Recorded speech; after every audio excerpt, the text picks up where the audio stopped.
And welcome back on Take Action News. This is Daniel Marin sitting in the host chair for David Shuster on this Saturday, March the 2nd. Joining me in studio as always is Rich Webster, our board operator. And our guest political analyst and activist is Shauna Thomas. Shauna is the co-founder of Ultraviolet. You can get active in Ultraviolet, which is an organization devoted to advocating for women's issues at weareultraviolet.org. You can also follow Shauna on Twitter at @slthomas. Follow Ultraviolet on Twitter at @ultraviolet.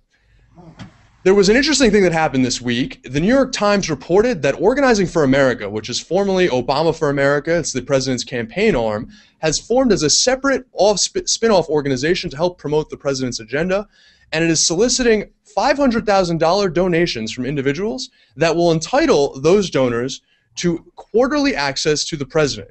Jay Carney was confronted about this fact at a press conference this week, and here's what he had to say. Donors are going to be able, if they put up $500,000, which is obviously a lot of money, they're going to get special access to the president. They're going to have quarterly meetings here at the White House. That suggests that access to the president is being sold? No. OFA, which you are asking about, is an independent organization that, as reported in the press, will engage in advocacy and grassroots mobilization activities around public policy issues. It will not be engaged in political campaign-related activities. It has been organized to rally support for the president's policy agenda, but is a separate organization. Administration officials routinely interact with outside advocacy organizations, and this has been true in prior administrations.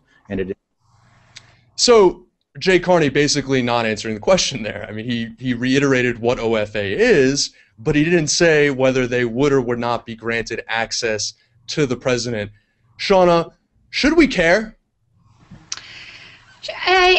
It's bad optics for the president. It's bad optics for OFA. So in that sense, I guess we should care that they're starting off this brand new institution with this very big and bold agenda on such a bad foot by, engaging in like what lots of people are calling sort of pay-to-play Chicago-style politics.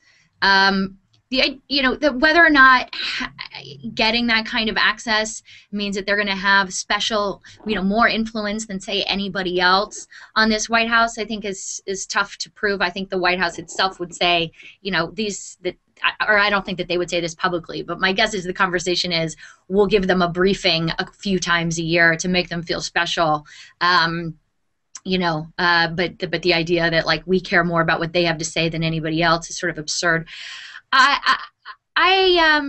I don't know. I mean, it's hard to know exactly who has an influence over the Obama administration, to be perfectly honest. I think there's, plenty of people have done studies that draw a direct connection, right, between policies that get promoted, policies that get passed both in Congress and promoted out of the White House, is being kind of directly connected to causes that have a lot of money behind them, a lot of lobbyists behind them. So to argue that like money has, no role in the outcome, no role in what kinds of policies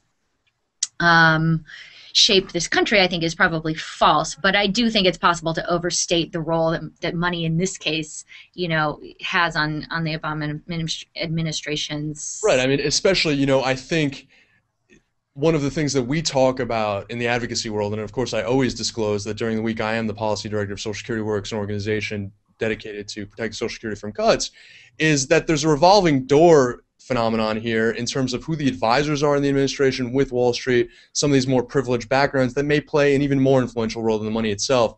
But certainly it's an issue of consistency and principle, something that we're going to have to work on in the long term. Shauna, thanks so much for joining us. You've been great. Thanks so much for having me. All right, we're going to have you back sometime soon. Coming up next on Take Action News, we're going to be talking other kinds of conflicts of interest, this time in the media world. Ed Rendell on MSNBC. Stay tuned after this break.